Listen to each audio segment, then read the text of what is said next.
Hello दोस्तों, कैसे हो? आपका स्वागत है त्रिपाण रिसर्च सेंटर में। आज जो हम करने जा रहे हैं DNA fingerprinting. DNA fingerprinting is the most important here. Like our fingerprint is repeated a sequence in our DNA are unique. You must be have heard that is the police the lifted fingerprint from two scenes of crime to identify the is a culprit is case of rape. The culprit is a case of the rape and thief of murder. There is a most important identity of culprit on a case of rape and thief and murder. In 1984, Alice Zellfors is the geneticist is the invention of techniques and which could be a destructed their DNA of person from that another and called to the technique of genetical fingerprinting of DNA fingerprinting, and this techniques is now used for scientific investigation of the crime. And for example, identify the correctly their accused it a rape and murder to solve the paternity disputes and find out who their actually father of a child is. There is a most important here. There is a DNA fingerprinting can be done from a very small amount of DNA and which are taken about of teeny drop of blood, semen, hair follicles and tooth bulbs, etc. The pick up from two scenes of crime, and these steps techniques are here. The first is step here, a DNA isolated from a blood, semen, etc. and is a quantity is increasing through the PCR and their length of this DNA piece vary from a person to the person because of contain or repeated a sequence of nucleotides DNA and which vary. And the DNA pieces are separated from each other according to size and charge with the help of techniques called to the electrophoresis. And the pattern you can see in the figure given below the unique of each person. There is a most important for the hair diagram. There is a unique structure. They are matched to each other. There is a under the carpet. And in a crime there is maybe therefore as a suspected is there are DNA fingerprint is carried out and compared with that of the DNA picked up from to the scenes of crime, and the one that is a match the DNA print of one of their suspect in the actually culprit. There is a most important things here. कहते हैं दोस्तों, finger printing जो है कई मायने में important है और आज के समय में एक वरदान है, क्योंकि इससे हम बहुत सी बातों को जो है अनजाने चीज़ों के बारे में भी हम जान जाते हैं।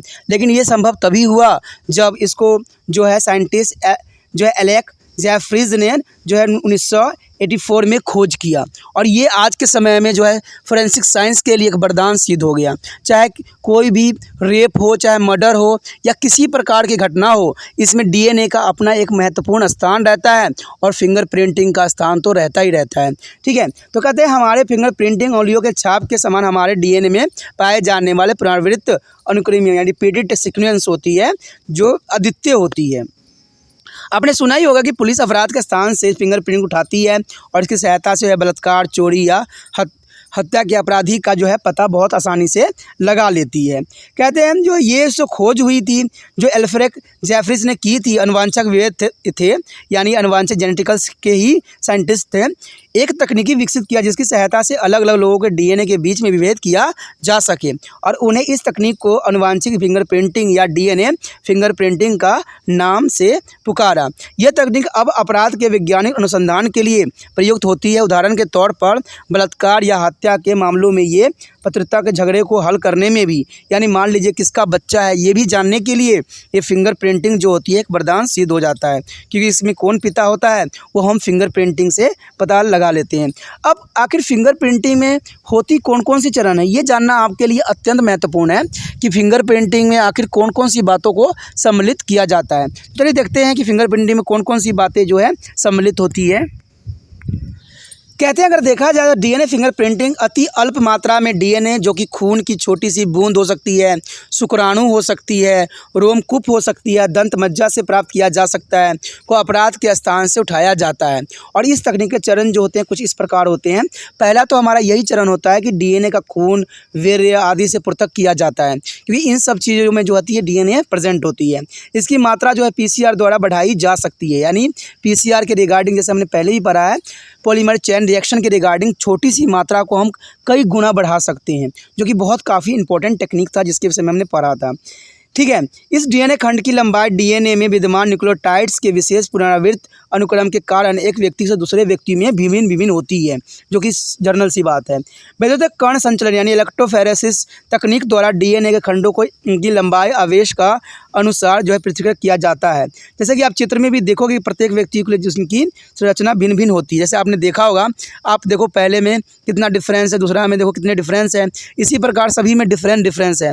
और मान लीजिए ये हमारे पास 5 व्यक्ति जो हैं कर्पित हो या 6 व्यक्ति कर्पित हैं, अगर इनमें से अगर किसी बच्चे के लिए डीएनए फिंगरप्रिंटिंग किया जाए, तो अगर बच्चे के फिंगरप्रिंटिंग जिसके फिंगरप्रिंटिंग से काफ़ी हद तक मैच करेगा वही उसका फादर होगा। तो ये काफ़ी इंपॉर्टेंट टेक्निक रहता है और ये बहुत ज़रूरी भी रहता है। और अपराध में भी ऐसे ही होता है कि मान लीजिए कई व्यक्ति अपराध के दोषी हैं, लेकिन उसमें से सिर्फ एक व्यक्ति अपराधी है, तो उसमें से सभी व्यक्तियों के फिंगरप्रिंटिंग ली जाती है, ठीक है। और उसका फिंगरप्रिंटिंग जो उस व्यक्ति से मिला है जिसका हत्या हो गया या उसके साथ बलात्कार या कुछ भी हुआ, तो उनसे जो है ये फिंगरप्रिंटिंग मिलाई जाती है और जिसके साथ मैच कर जाता है वही व्यक्ति जो होता है अपराधी सिद्ध हो जाता है। तो यही जो है यहाँ डायग्राम में समझाने की कोशिश किया गया है। कहते हैं अगर देखा जाए तो एक अपराध में 3 या 4 संदेह हो सकते हैं। इसकी डीएनए फिंगरप्रिंटिंग की जाती है और उसे अपराध के स्थान से लिए गए डीएनए से तुलना भी किया जाता है, जैसे मैंने अभी आपको समझाया है। जिसका डीएनए मेल खा जाता है वही व्यक्ति जो है अपराधी साबित होता है और वही अपराधी बन जाता है। तो ये बहुत काफ़ी इंपॉर्टेंट है कि ये जो फिंगरप्रिंटिंग होती है, आपने देखा होगा फिल्मों टीवीओं में भी देखा होगा, कई जगह तो इसको गलत भी उपयोग किया जाता है कि अपराध कोई और व्यक्ति करता है और दूसरे व्यक्ति का फिंगरप्रिंट ला के यहाँ पर छोड़ देते हैं, जैसे वो व्यक्ति अपराधी सिद्ध हो जाता है। तो ये कहते हैं ना, कुछ टेक्निक बनी है अच्छे के लिए, तो कुछ जो है लोग अपराधी जगत के लोग जो हैं इसको गलत उपयोग करके जो है आज साइंस को भी उलझाने की कोशिश में लगे हुए हैं।